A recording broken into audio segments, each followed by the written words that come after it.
3 заттан тұратын заварной крем жасап шығатын боламыз. Менің каналыма қош келдіңіздер, тіркеліп, лайк басып қолдап отырыңыздар. Осылайынан әп-әдемі заварной крем шығатын болады. Ең алдымен граммен өлшеп қойдым. Сіздерге описанияға жазып кететін боламын. Ең бірінші сүтімізді, ұннан 2 қасық ұн, салқын сүт бола берсін. Осылайынан 2 қасық ұн саламыз. Велка, осылайынан араластырамыз. Үйіршігі кеткенше.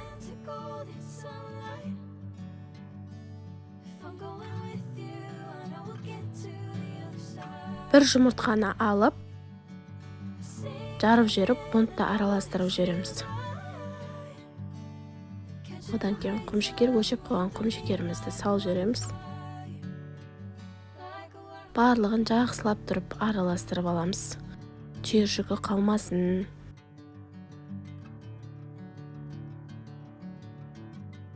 Медовый торт және де басқа торттарға осы заварной кремді қолдана берсеңіздер болады. Табиғи аз ғана заттан жасалып шығады. Жақсылап араластырып, енді жай отқа осылайынан қоямыз. Араластырып тұрамыз. Әйтпесе асты жабысып қалатын болады, қыздар.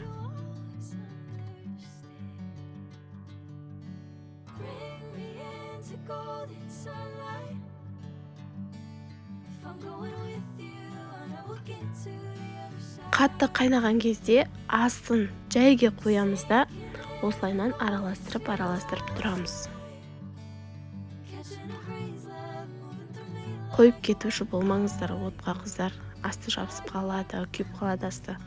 Осылайынан грамдап өлшеп қойған майымызды салып жереміз. Қоюланған кезде салып жеріңіздер майда.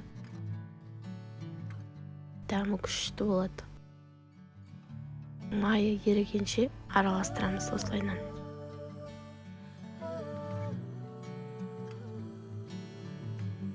Жай отқа қоюды ұмытпаймыз, қыздар.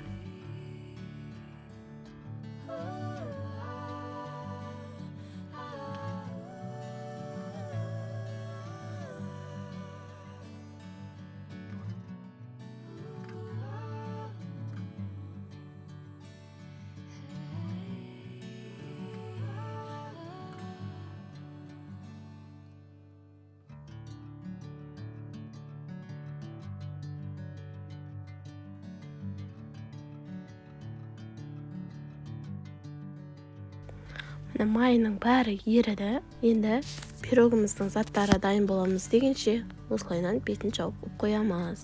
Менің каналыма тіркеліп, лайк басып қолдап кетіңіздер.